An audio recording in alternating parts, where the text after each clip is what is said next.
festival like this is a beautiful indication of the kind of thing that I truly, truly believe in, and I think makes our society more whole and more pure. We do not take it for granted that Boulder was chosen as the first North American satellite festival. It's a huge honor we will not forget, and we are enriched because of it. We are indebted to both the local and international people that came together to make that happen, and we hope it's a tradition that continues for decades to come. Literary festivals like this one build up an environment and an ecosystem to nurture readers and to promote the business of books. They provide an invaluable forum for writers to connect with other creative people. We sit there peering into those electronic grids in front of our eyes, and it only increases the desire to see the real thing in the flesh.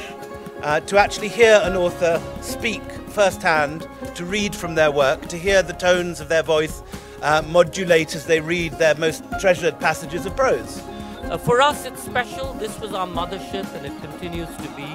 The other editions that we have across the United States are smaller versions, different programming but smaller versions.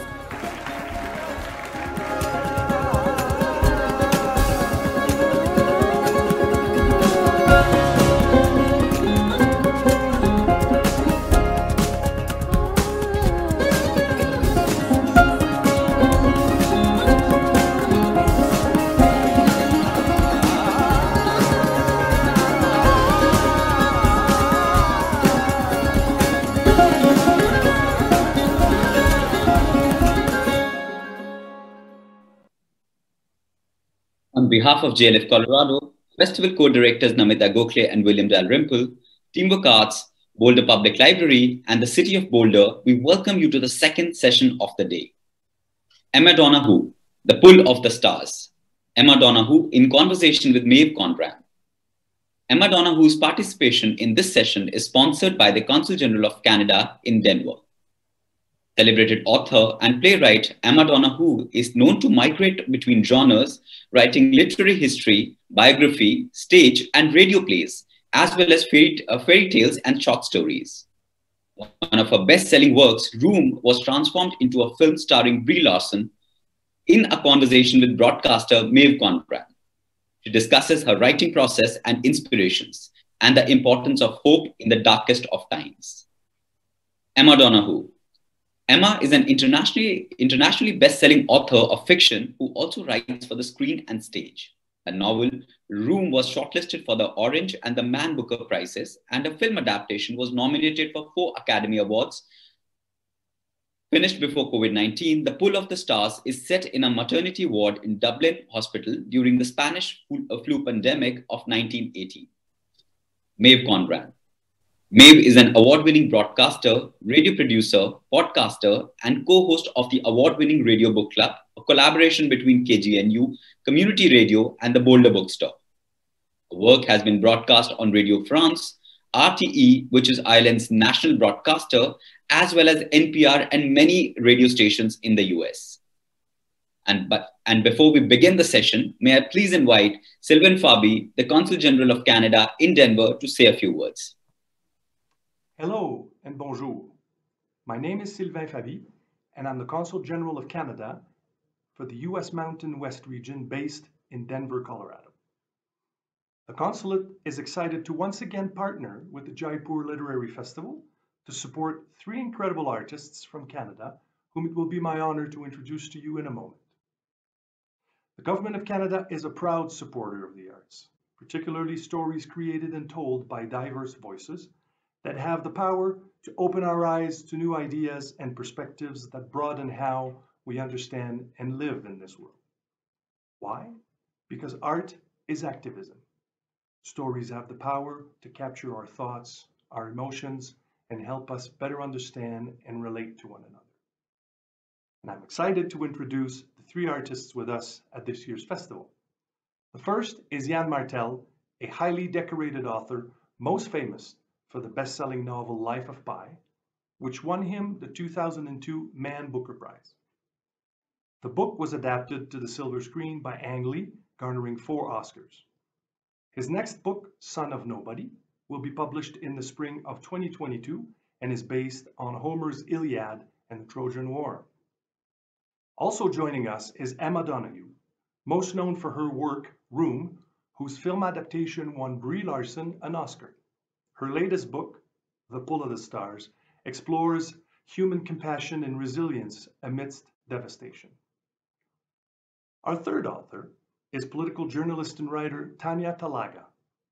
Tanya's roots hail from the Fort William First Nation in Ontario, and she has won many awards for her books, such as Seven Fallen Feathers and other works exploring Indigenous stories and challenges in Canada and beyond. I thank each of you in the audience for joining us for Jaipur and these important author conversations. Enjoy the festival. Thank you, Sylvain, for supporting the festival. Thank you very much. This conversation will be followed by a Q&A. Please feel free to send in your questions by typing in the question box on your screens.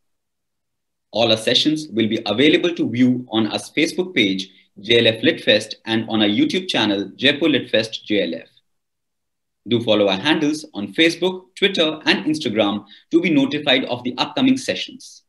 Stay tuned to jlflitfest.org/Colorado for the full schedule and information about our speakers.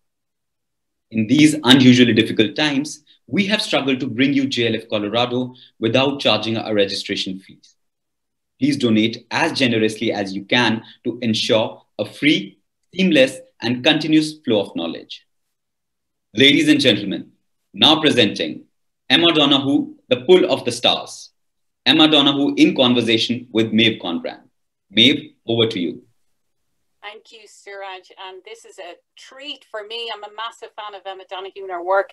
But this is a book for our times, Emma. There are so many parallels to this book. It's an historical novel. It's set in 1918 in Dublin. And also on a maternity ward, so many themes for us to get into.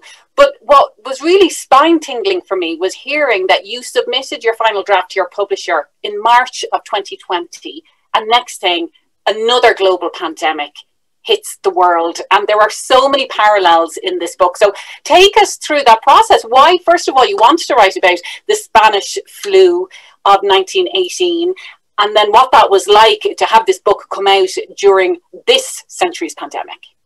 Sure, thanks, Maeve. And by the way, it's fantastic to be part of the legendary Jaipur Literature Festival. This isn't how I pictured it. You know, it doesn't smell or feel like I pictured finally getting to Jaipur, but some other year. But anyway, I'm delighted to be part of the Colorado version in the meantime. Yes, and The Pull of the Stars is such an accident in that I began it in 2018, inspired by the centenary of the Great Flu of 1918.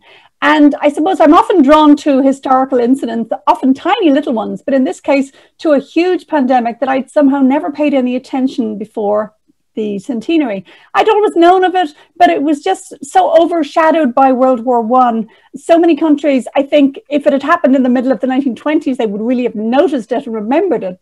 But because it came in those, you know, desperate last days of a global conflict, it's been very little remembered. So yes, I got interested in 2019, and I decided that I couldn't write a novel about a pandemic which would attempt to kind of roam the world. So I had to just find my focus, and I decided to go for my hometown of Dublin. And in particular, my attention was attracted by this tiny little bit of information, which was that women in late pregnancy were the most likely to catch it and suffer terrible side effects. And I thought that was such an interesting mixture of birth and death. And, you know, 1918 is a time we picture lots and lots of men from all over the world struggling and fighting in the trenches. And I thought focusing the novel on a maternity ward would make it much more story of what women were getting up to, how women were suffering, how women were fighting in their own trenches, as it were. So yes, I sold the novel last year and submitted it at the beginning of March this year, not giving a thought to how it might connect to the headlines that were just beginning to bubble up at the beginning of March. Like most people, I was oblivious, you know. So was that an incredible experience for you? I mean, what was that like, having done all your research into what happened during the Spanish flu pandemic, then to see so many things that are so similar playing out in real life? And particularly, I mean, everything from the schools being closed, from the cities being deserted, from the masks, from the political propaganda and the messaging. There's so many things that are so familiar. That must have been quite an eerie experience for you. It's been unnerving. And first of all, I was almost sheepish and freaked out when my publishers said, let's publish it this July instead of next year, which is when it was meant to be published. Because most writers I know were heartbroken at having their publications put off by a year. Everything was in shutdown emergency mode. So suddenly be told that my novel would be published, you know, with kind of fanfare as relevant to COVID, I felt extremely freaked out by this. But then I realized it meant that I would get to have conversations about things like healthcare workers and their heroism, you know, and poverty and how it contributes to bad health outcomes, how pandemics are not remotely neutral. They're not levelers. They're sort of x-rays that show what's really going on in a society, who we've chosen to let be weakened in advance by pre-existing conditions, as the insurers call them. So actually, I've been delighted to be kind of part of the cultural conversation this year. And I found myself, you know, giving talks about science and interviewed on medical radio programs and so on, in a way that novelists never usually get their opinions asked on these things. So it's been a really good experience, because it's not about me. It's about pandemics, and it's about how people are hurting. Well, there's another medical aspect to this, of course, because it is set on a maternity ward, but this is a maternity ward for women who are dealing with the flu. So it's a very specific medical experience. And as you said, you really wanted to write about that because of the research you'd done showing that women were very susceptible in this. But also on that maternity ward, you also get the sense of how, as you said, poverty and your social circumstances play maybe the biggest role in the determinants of your health outcome, particularly when it comes to maternal health. So take us through. There are different women who come into the ward, some come out of the ward in lots of different circumstances, and the flu was a great leveler, but not everybody, as you said, like we're dealing with COVID, not everybody is suffering in the same way. And so what was the reality like for women in the slums in Dublin, and really, you know, rural women at that time around maternal health? Yeah, well, you know, generally you gave birth at home. You know, my grandmother would have given birth at home to her. I don't even remember how many she had. My grandfather was one of 21. You know, a high birth rate in Ireland was a key element of our history. And, you know, Irish women were under such pressure from the church, from the state, from kind of working class culture even, like, prove yourself a good woman by churning out the babies, you know. So I decided to choose a hospital that would deal with the inner city, the slum area, just because it would make a more interesting mixture of patients.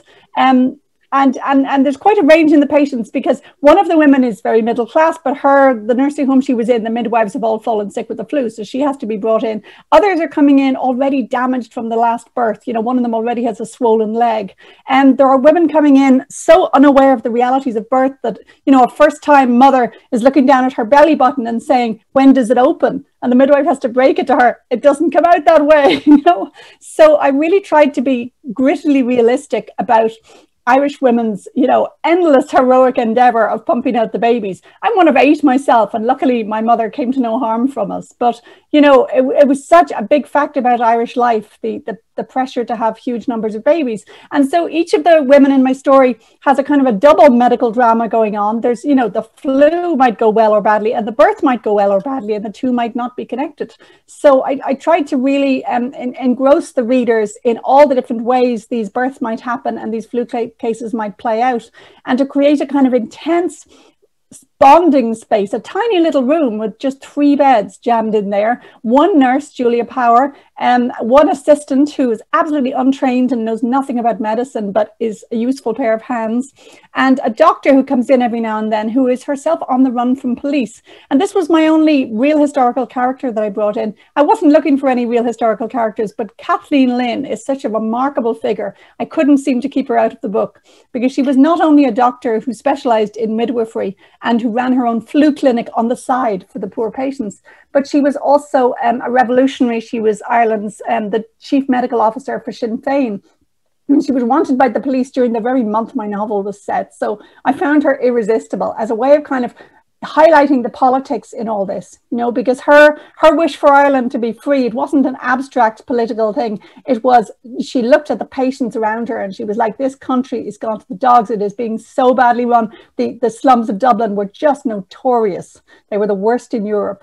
So, you know, I tried to show her political questions, and her yearnings for Ireland to be free came out of a massive concern for the poor that she saw around her. So it seemed a lovely opportunity to write a book which would really root its politics in the nitty-gritties of these patients' suffering bodies.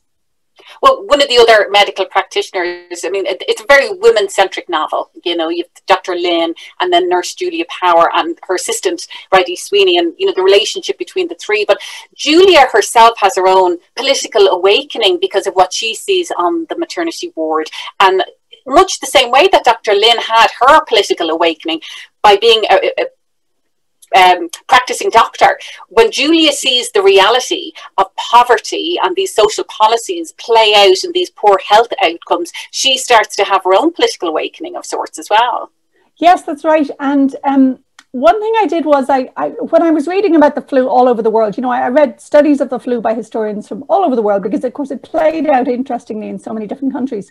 And I found in almost every country, the governments would bring out, you know, propaganda posters and you know, insert pieces in the newspapers which were, you know, either falsely reassuring, tried to keep up morale, especially for the countries that were at war. The very reason we call it the Spanish flu is that the Spanish government was not in the war, so had no reason to lie about it. So they were like, yeah, we've all got the flu, even our king has the flu. The other countries were like, don't mention the flu, you know. So it was not Spanish at all. It seems to have originated in Kansas in America. So this is very reminiscent, say, of Trump recently trying to blame it on China. You know, so politicians always used it for political purposes. They would try and reassure everyone, but there was a lot of victim blaming as well. You know, lots of signs saying things like, be sure to get lots of fresh air and sunshine. And I would think of those photographs I'd seen of damp Dublin hovels, you know, little rooms with families living in them, and the wallpaper peeling off. And I would think, how are you meant to seek out sunshine? You know, there's not much of sunshine on a Dublin November. So yeah, I really felt strongly about the way Julia would start to notice the lies around her. You know, if the government was saying things like, you know, keep cheerful and that'll keep out the germs, she's like, that's just not true. You know, and similarly, say when Boris Johnson in Britain had this new slogan, stay alert, I thought that's a classic kind of 1918 slogan that sort of gives no helpful information, but vaguely implies that it's your own problem if you fall sick, you know. Yeah, keep calm and carry on. There were a lot of political messaging that you feature in the book. Were they real posters that you came across? Because you have different ones printed. I came up with them to make them kind of snappy and sometimes highlight the ironies. You know, like the government would say things like, you know, avoid crowded spaces. And I might rephrase that as, you know, the public is advised to stay out of public places. Or they quite often used rhymes. For instance, some of the American posters would talk about coughs and sneezes spread diseases. So I decided to use rhyme in a lot of them. But as with a lot of historical fiction, you're making things up, but what you're trying to do is give the most concentrated, boiled down version of many sources you've read. Similarly, there was no one proverb that told Irish women to have a lot of children, but I came across so many things in the books I read about Irish life, especially the Dublin slums, about the pressure to prove yourself. So I came up with, you know, a proverb, she doesn't love him unless she gives him 12. So you could say I invented that, or you could say I was just boiling down to the essence what Irish culture was saying. You know, it's a funny business researching a historical novel. You know, like today somebody wrote to me who's doing a biography of someone that's connected with a novel I wrote 18 years ago, and he's asking me for some of the details of the real sources, and of course I can't remember, because when you're writing a novel, you're sort of making notes but then inventing on the spot as well. It's a very fluid process. You're always sort of going between the factual truth and the kind of the spirit of the truth of the thing. Well, as historians always say, we need to look to the past to help us inform where we're going in the future. And a lot of people, I think probably because we're just past the centenary of the Spanish flu, but just the parallels are saying, but what can we learn from that? Were there major public health decisions made on a widespread scale coming out of the Spanish flu, or did it all just go back to business as usual? I'm not sure that they did anything afterwards. I mean, I remember the other day one of my kids saying, if they knew about hand washing back in 1918, you know, why did we forget? You know, it's true, humans we're lazy, we're sloppy, we're selfish, you know. I would say one very obvious difference is that it was it was actually so much worse back then because science knew so little about this terrible new flu. They knew what flus were, but they had no idea why this one was different. And I mean, far from producing vaccines in less than a calendar year, they didn't know what a virus was. And so they were doctors like Kathleen Lynn, they were doing autopsies and they were looking, desperately peering at cells taken from their patients' lungs, trying to find what they thought would be the bacterium. And of course, there was no such bacterium because viruses are tinier and you couldn't have seen them with the microscopes they had. They had masks, but they didn't know how to use them. Quite often, they would expect people to wear them outside in public and then take them off as soon as they went into a building, which, as we know, just wouldn't work. They relied a lot on sort of folklore, like eating onions or, you know, dabbing eucalyptus oil on your clothes. They had far less information than we have. I mean, even with all the information available to us, we still have sinister forces like, you know, sort of, you know, magical thinking or conspiracies getting in the way. But our scientists actually have a huge amount of information about COVID and tools to deal with it, and, you know, PPE and disinfectants and so on. In 1918, they hadn't a clue. They were just blundering and suffering. And of course, the fact that the war was on made everything worse too. So you know, death rates were much higher then, especially in Asia and in parts of Africa, actually. I mean, Ireland was not at all bad. It's just, I just chose Ireland as my home place, but it was not at all the worst. So basically, my long-winded answer to your question is that having researched the 1918 flu, I keep remembering COVID really is something we can tackle much more easily than they were able to back then. You know, we have so many skills, we have so much scientific knowledge. Yeah, we have, of course, come so far, but at the same time, when you look at what's going on now, how poverty and poor health outcomes are still intersecting, and particularly poor maternal health, how we're, you know, women of colour here in the US, it's unconscionable to think that we're still having women dying in childbirth when we know so much more now. I mean, when you started, you know, living through what's going on now and all of these discussions that we're having around, you know, Black Lives Matter movement and how people of colour are so much more disproportionately impacted, you know, did that get you thinking back to the research you were doing for this book? Oh, so much. You know, it's funny, in the early weeks of COVID, I was noticing a few sort of direct similarities, like, you know, cities shutting down and masks and so on. But it was when the Black Lives Matter movement started that I got really spooked by the similarities, because I thought, clearly in every era, you know, we collectively, through the governments that we elect, we make decisions about who to put sort of on the back burner, who to house in crowded buildings, you know, who to put in jobs where you can't possibly do them from home, you know, who to make vulnerable, who will be sick already before a pandemic comes calling. And as you say, the same thing applies to births. And one issue in my novel, for instance, is that when a baby is born outside of wedlock, you know, and the nun in charge is like, oh, those ones don't thrive, you know, it's as if they know they're not wanted, you know. And I mean, she was right. The statistics would suggest at the time that an illegitimate baby, as they called them, was far more likely to die. And of course, this was not a biological difference any more than it's biological differences that explain why so many people of color in North America would be dying of COVID. And these are social differences. These are, you know, a society deciding whether or not to welcome and support any given life. And it's just, you might say it's depressing how little we seem to learn, you know. And in Ireland, for instance, the kind of appalling oppression of one group by another, it wasn't acted out through race, it was acted out through class. So you get a whole category of people like Bridie Sweeney, the assistant in my book, who were pretty much institutionalized for the convenience of the state. We had such a huge network of mother and baby homes where the women would have to stay on and basically do slave labor for either 1 year or two to kind of work off their punishment. Orphanages, industrial schools, so-called Magdalene hospitals. I mean, we really had an appalling network of institutions where, you know, the poor would be kept out of sight and basically worked hard for nothing. So I really wanted to include that in the book, because the book is set in a hospital, which is clearly doing lots of good to its patients. But the darker side of that is that Ireland was absolutely covered in institutions run by the Catholic Church that had, you know, a much grimmer side as well, where so much, you know, went on behind closed doors. I think it's easy to think about that just in an historical context, but that is something that the country is still dealing with. And in fact, just a couple of weeks ago, the Irish Parliament issued a report saying essentially the records of people born in those homes will be sealed for another 3 decades, another 30 years. It's still very unresolved. And in fact, you know, those homes, women were still being put into those homes if they were not married and pregnant up until about 40 years ago, if not even sooner than that. I think it's very often we think of this as the archaic Ireland. That this is something that the country is still grappling with. Not a bit. I mean, as you know, Ireland has been through such a transformation just in our generation, right? A speaking up, a breaking of silences. I think it's been an astonishing cultural change from a culture of sort of discretion and laughing things off and keeping things buried. We are now much more, truth tellers and telling it like it is. And I've been so thrilled to be kind of part of that. It's funny, somebody was asking me whether, the Irish might be hostile to my novel because it's speaking these harsh truths. And I said, no, this puts me in the mainstream of Irish literature. This is what our novelists have to do. Our job is to speak truth to power and to say, how appalling much of Irish history is, rather than blaming the outsiders, the evil English. I would say so many writers of my generation and yours basically are sort of peeling off those scabs and examining,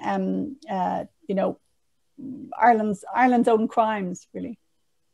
Well, the title of the book is The Pull of the Stars, and the theme of stars seems to run throughout the whole book. I mean, the actual Italian name for the flu, influenza, has sort of a star element to it. But also it was literally that the influence of stars on our health. Yeah, apparently medieval Italians thought that's where the flu came from. Yeah. But one of the births that you describe was a stargazer, and I actually had a stargazer birth. In America, they call it sunny side up, when the baby's born.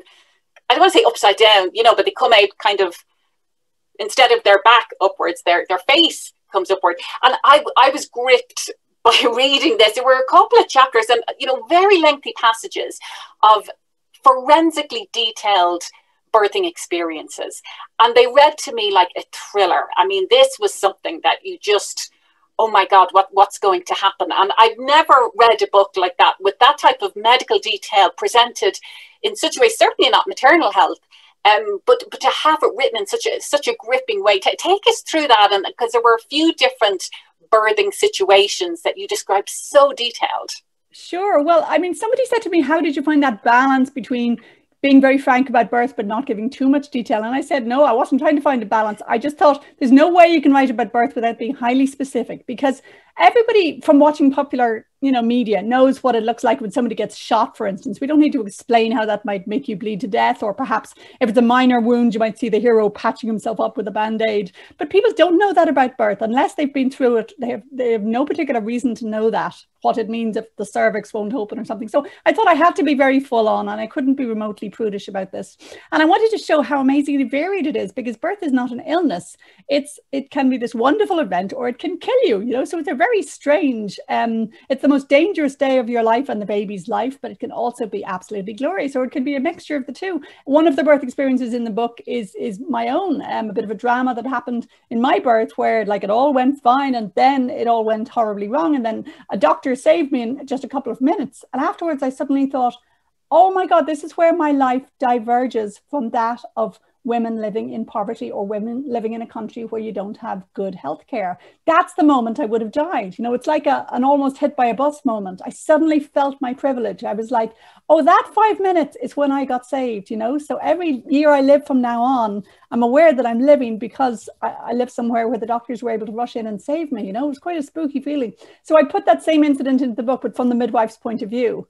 And I was thinking, okay, how will she do this in 1918? Because, she doesn't have the training that my doctor had in 2003. And I finally managed to track down a modern website where a midwife explained how you might practice retrieving the placenta by using a large orange, that you literally try and get the flesh away from the skin of the orange. And I was like, oh, that's what I need, is the orange. So yeah, I put in various birth dramas that happened to friends of mine, but also some, some with very happy outcomes. And I tried to show all the different ways it could play out, and the sheer drama and excitement excitement of it. I think birth is a brilliant subject because it's so really unpredictable. The different stages of birth, for instance, it can be like, I know friends who've had a grueling 3 days and then suddenly all was well, baby was out, everyone was happy. And equally, births that go smoothly and fast and well, and then something goes wrong afterwards. So it's really narratively a gift. I don't know why people don't write about birth all the time. Well, this isn't the first time that you've written a medical historical novel. I mean, in your previous book, Wonder, that was also set in Ireland a few decades prior to that, just after the Crimean War, about 15 years after the Irish famine. But it was also a nurse as well. So is this a lost vocation that maybe if the road had forked another way, Emma, you might become a nurse yourself? I didn't think of myself as sciencey. You know, at school I was just so engrossed in the arts, but in later years I've discovered more of an interest. And say my last novel, Akin, I made the guy a professor of chemistry. So yeah, maybe so. But I think it's partly that I'm interested in women's history. And if you look at the jobs women have had, I've done 2 novels about sex workers and 2 novels about nurses, because these are the classic women's jobs.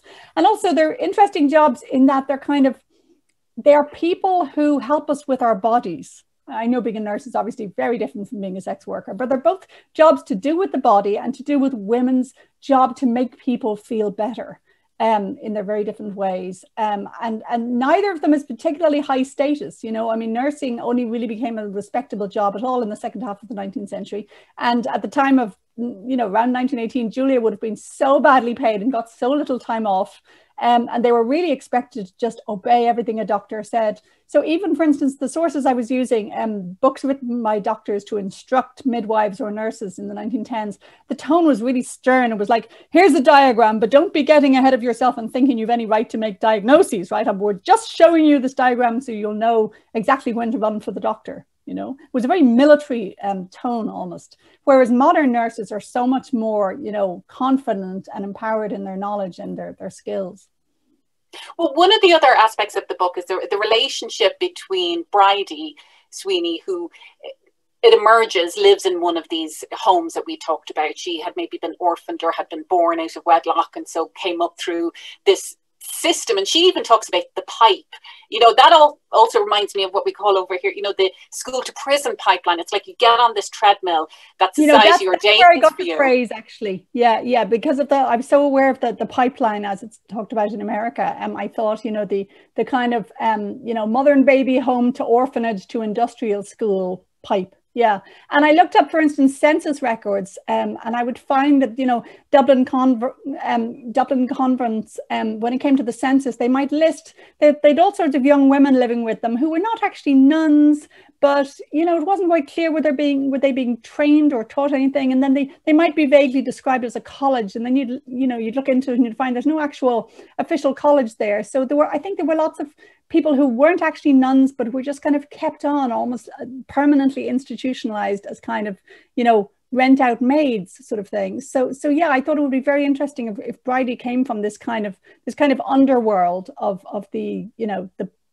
the institutionalized poor, basically. And yet, if the first time she finds herself given meaningful work, even though it's unpaid work during a pandemic, she's thrilled by it. Bridie was really inspired by a particular volunteer I read about in a book by Nancy Bristow called American Flu or American Pandemic. This volunteer who worked in a hospital for 6 days, and she said, this has been the best week of my life, you know, because I think a lot of women were just starved for meaningful work, you know, and to find herself useful, even if she'd never been trained in anything before, to just kind of learn on the spot. I thought that would make it a far more interesting story than if Bridie was just there as, you know, I'm a victim, I had a terrible childhood. You know, the idea of this person who has no reason to have anything to offer, anything to give, any gratitude to Ireland, and yet she just has this, you know, these natural gifts of curiosity and intelligence and warmth, you know. Yeah, she's one of my favorite characters. And she's incredibly capable. I mean, you might imagine that if she was born into other circumstances, she herself could have become a doctor or something. I mean, she picks everything up. But she develops this very tender relationship with Nurse Julia Power. Very unexpected, I would imagine, for women of the day to develop any sort of, you know, tender relationship. And you know, everything was accelerated, of course, because of the urgency of the time. So they have these very intense 2 or 3 days together, and this relationship kind of develops. But that seemed to be, was that inspired by Dr. Kathleen Lynn, the actual woman who appears in the novel, she had her own long-term relationship she with a lived woman. with a woman all her life, yeah, but in a way that was far more typical for her type, in that she was a highly educated woman. She was in suffragette circles, and she was a sort of labor activist. So you know, for college educated women to form these sort of partnerships was relatively common. With Bridie and Julia, it's something much more unexpected, and I wanted it to take them by surprise and the reader by surprise, because I love the idea that, you know, that affection could build up between two people sort of out of the corner of their eye, you know, just as soldiers in the trenches often really developed passionate love for each other. And there was a real anticlimax after the war, like, oh, my mates are gone, you know, even if they're not dead, they're all dispersed to their own lives. Because I think the bonding that happens when you're under fire in that way, in a way, the book, I was setting myself the challenge of seeing whether people could go from absolute strangers to absolute intimates within 3 days. You know, how intensely could I make everything happen? Could I make it all happen virally, as it were? You know, could I put everything on the timetable of the flu and see how much could flare up in 3 days? Yeah. As you can tell from my previous books, you know, I love limits. I love confined spaces and short time scales, and just creating the maximum intensity between human beings by, you know, limiting their options and making it so that every word they say to each other, it's probably because I started out writing plays first. You know, if a play happens over 2 hours, the audience will kind of remember every word of it, and that every word spoken will slightly echo the previous words they heard that evening. So it all kind of rings in the audience's head simultaneously. And again, with a novel that's set over just a few days, it's a similar thing. People, they build up their own little sort of verbal rapport and kind of echo things each other said and ask each other about things they remember. There's a wonderful intensity to it. There is. Well, just in the last couple of minutes, Emma, we're going to go to audience questions in a couple of moments. From your research into the Spanish flu, is there anything that gives you hope about where we might be heading with the current pandemic with COVID-19? Well, all I could say is that it went away. Nobody quite understands why, but it did go away, you know. So it's funny, I didn't do any rewriting of the novel when I was sort of copy editing it for publication, except I think maybe I might have given Dr. Lynn one line in which she says, look, we'll settle on some kind of terms with this virus in the end. We always do. You know, even far worse illnesses, frankly, like the Black Death that had astonishingly high death rates, you know, they didn't wipe us out. And there are heartening examples of even political cooperation. Somebody on the radio was talking about how they managed to wipe out smallpox at the height of the Cold War, by the scientists of America and Russia working beautifully together to track down and wipe out smallpox, you know. So this year, it's funny, because I've always been an artsy person, I've thought of myself as sort of arts versus science, but this year it feels more like science versus madness.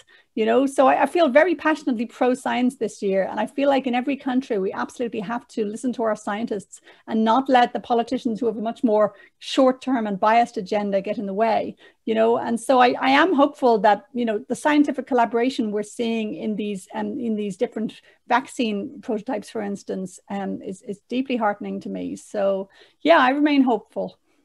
And what reaction are you getting with the book? Because granted, it wasn't supposed to come out this year, but the timing is absolutely uncanny.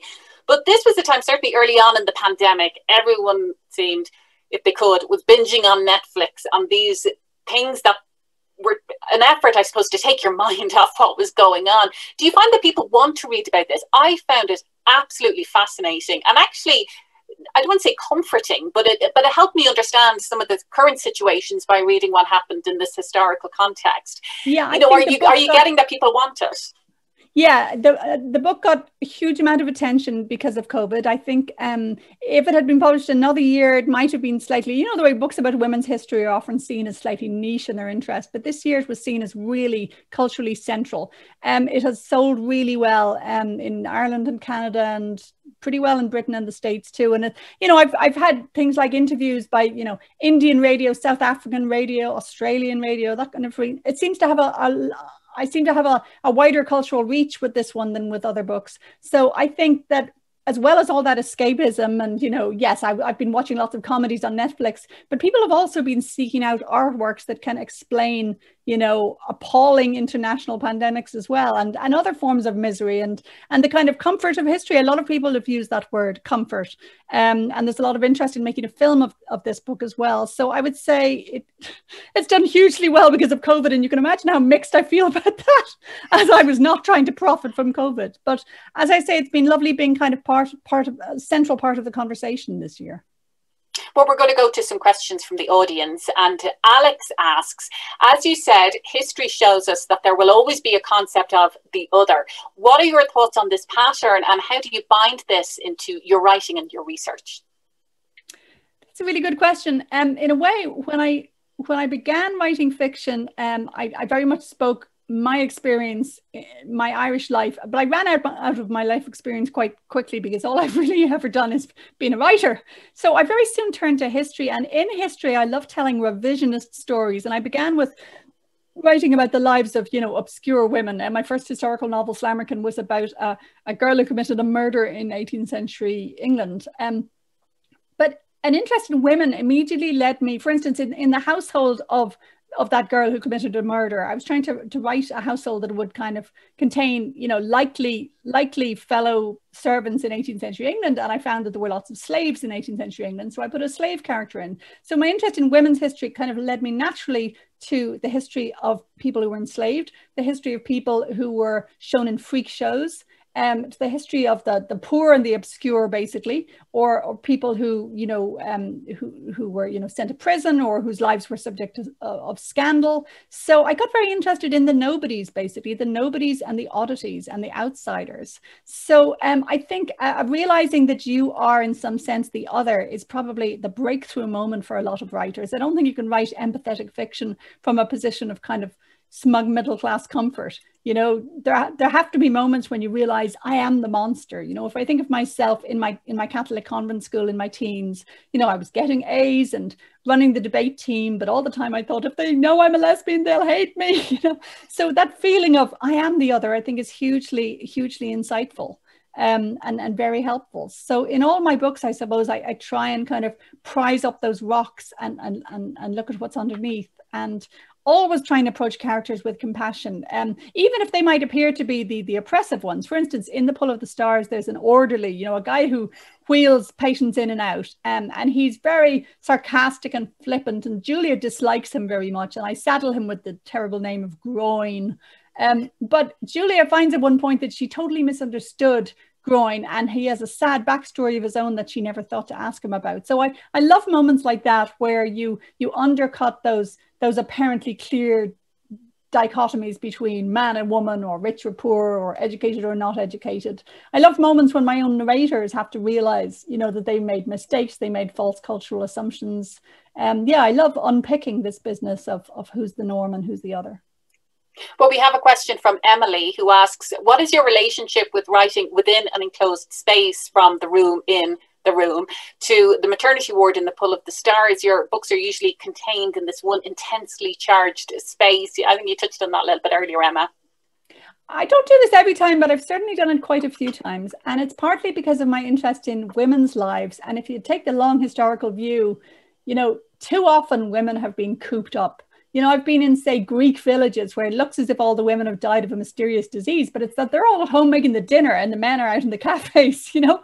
So this cooping up of girls and women, you know, if you think how birth used to be literally called confinement in the 18th century, you know, all the various forms of cultural rules that keep women at home or stop girls going to school. I mean, there's so many different examples across cultures.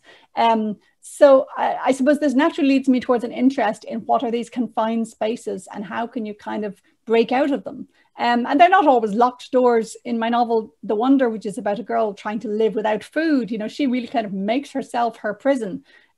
So I'm fascinated by forms of enclosure, I suppose. And I don't know, I often enjoy novels that are hugely epic in scope. I love it when other writers roam across time and space and, you know, take on dozens and hundreds of other characters, but I don't seem to have that gift, you know. I really like to, say, choose one point of view and just a few days, or, you know, to limit it in some other way. say my last novel, Akin, I thought, oh, I'm breaking my pattern because they travel, you know, this man and boy travel from America to France, and there are lots of sort of different locations. And then one reviewer said, you know, this poor old man is in another locked room. He's trapped with this kid and can't get rid of him, you know. So there are lots of forms of being trapped. Well, Erica asks, you're right that we must listen to scientists rather than politicians, but even the scientists are divided. There's one set of scientists that believes the virus does not require an antidote nor even a mask. What do you make of that division amongst scientists? I'm not sure I know of any scientists I respect who scoff at masking. I've seen legitimate scientists differ in exactly how much they think it's passed on by children. So I think there's genuine controversy about exactly how much schools might contribute to the spread, or exactly how much it is aerosolized rather than directly coughed on each other. But these are subtle distinctions. And then you've got the anti-vaccine, anti-mask wearing libertarian school of thought, which I find completely unscientific. And it's no accident that you see it also go with unscientific thinking about, you know, election results, for instance. So people who are governed by prejudice and fantasy rather than fact. So I think scientists are, you know, only differing on the details here. I think the basic fight is between science and a kind of populist selfishness. Okay. Well, we have lots of questions. Let me try to fit in another quick one. Let's see. Victoria asks, the Spanish flu began in the US. What made you decide to set the Pull of the Stars in a Dublin hospital? Well, it reached everywhere. I mean, you could find some moving stories about that flu anywhere in the world. And in fact, it would be very interesting to look at how differently it played out in different places. I wanted to go for a city because one thing that had really gripped my imagination about that flu was that it happened in very modern times when they were living lives like most of ours. They were, you know, going to work on the bus or on the tram or on the train, and there was electric light and that kind of busy modern life. This wasn't medieval Europe or peasants in fields. So I loved the idea of a city grinding to a halt, and I thought that a novel set in that pandemic could have a kind of weirdly post-apocalyptic feel to it. So that's one reason I went for a city for kind of atmosphere. I mostly went for Ireland because I thought I want this to be an absolutely realistic novel. I want to completely believe in the narrator's voice. So I thought I can probably do Dublin best there. And of course, Ireland was going through such interesting political changes in those years. You know, we went from I think most people circa 1916 thinking, oh, we're subjects of the king, that's just how it is. And then 10 years later, they were all part of a modern country called the Irish Free State. So it was a transformation. And I thought it would be very interesting to take Ireland at that moment when, in a way, everything was being rethought. And I think pandemics do allow a major kind of rethink, because suddenly there's no normal anymore. Suddenly things are grinding to a halt and you have the time to ask the really big questions. Well, Matt asks, what made you so chillingly foretell the fate of 2020 in 2018 when you started writing this novel? I truly didn't. You know, every year or two, somebody publishes a book about a pandemic, and there have been a few books over the years about the 1918 pandemic. So honestly, it's just my timing was incredibly coincidental. I truly have no predictive powers, you know. And again, you know, after Room was published, there were a few similar crime cases, and some people thought I'd predicted those, but I had been influenced by other previous crime cases. So really, I have no such powers. I think all I'm good at doing is really analyzing a historical moment and seeing what it might have been like then, and then those same truths come up as in any era, you know. But no, I've no such powers. Well, Emmanuel asks, at a time when dystopian fiction has almost become a reality, how does dystopian fiction evolve and keep up with the times?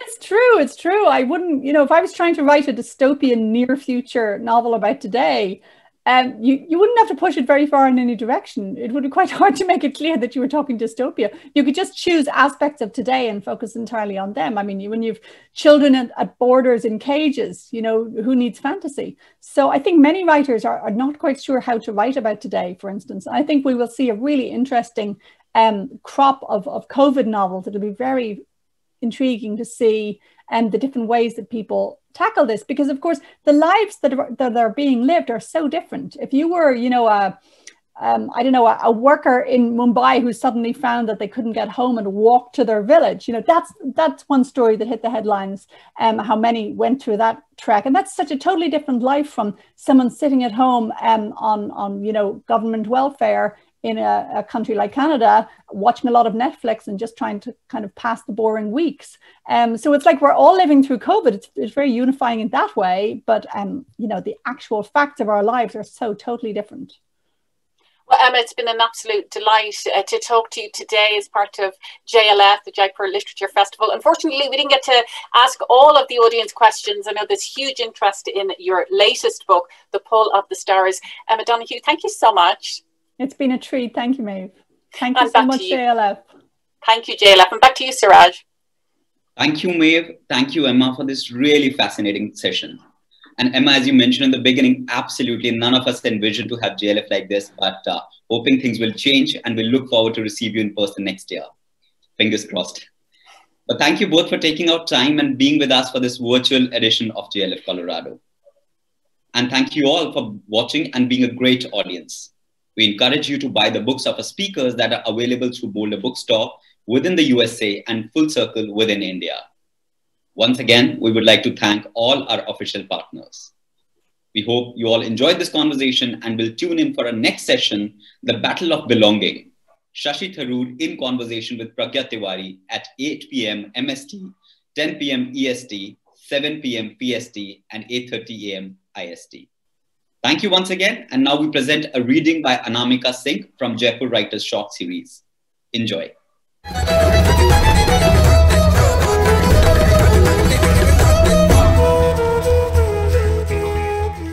Crimson blue sky, winds flowing through my hair, leaves gossiping while the trees stand still on the land they have built. Mushy green pastures of land, till where my eyes can travel and see. A soothing feeling in my heart tells my mind that this is the place I want to be. Birds chirping in my backyard, trying to communicate with the buzzing bees. Flowers blooming with their vibrant colors, spreading the sweet odor which makes the world around me alive. But the sound of birds distracts my mind, leading me to a door. Pitch dark it is. I opened it hesitantly. Nothing is there but a ravine of death, decay, and choking air, a barren land leading nowhere. The buzzing sound grows so wild. I cover my ears and close my eyes. The next day, I wake up in my bed, sweating so wild. I realized it was a dream of my struggling mind, which was the victim of the nature's decline.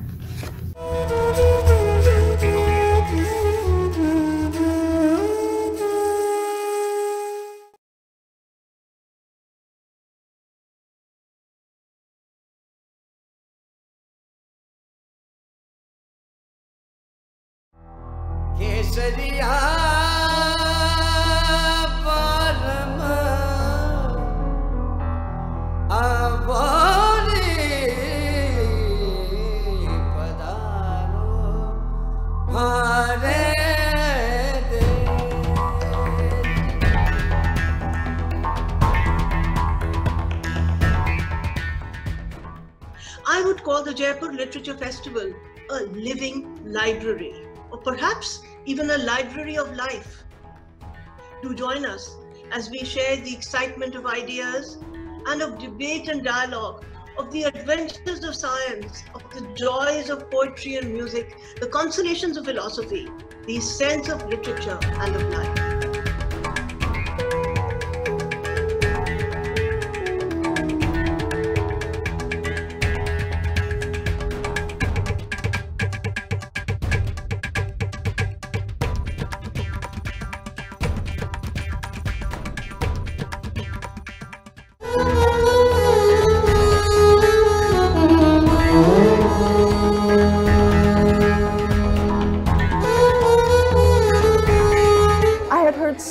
much about the festival in India, the scale of it, the energy of it, and I just love the fact that there is this effort to bring it to other cities in the world.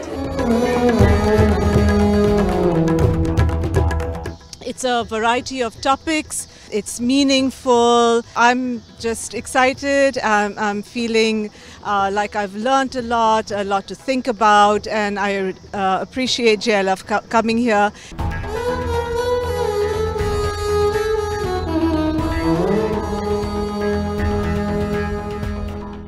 Going forward, it would be a very good thing to do for the community to have this event on an annual basis.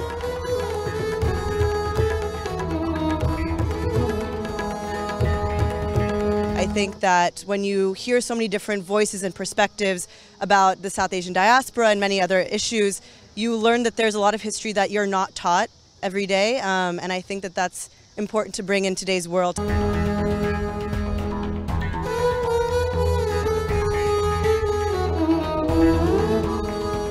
I was actually really surprised by the camaraderie I experienced here and the way that people at JLF, both attendees and other panelists, seem to really connect profoundly to literature and care about it. In 2020, our live version of JLF has been laid to waste because of COVID-19.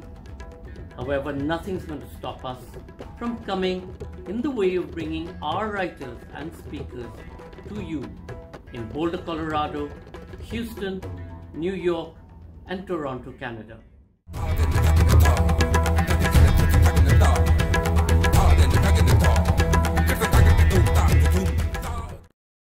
Teamwork Arts, bringing India to the world and the world to India through Indian art and culture for over 30 years.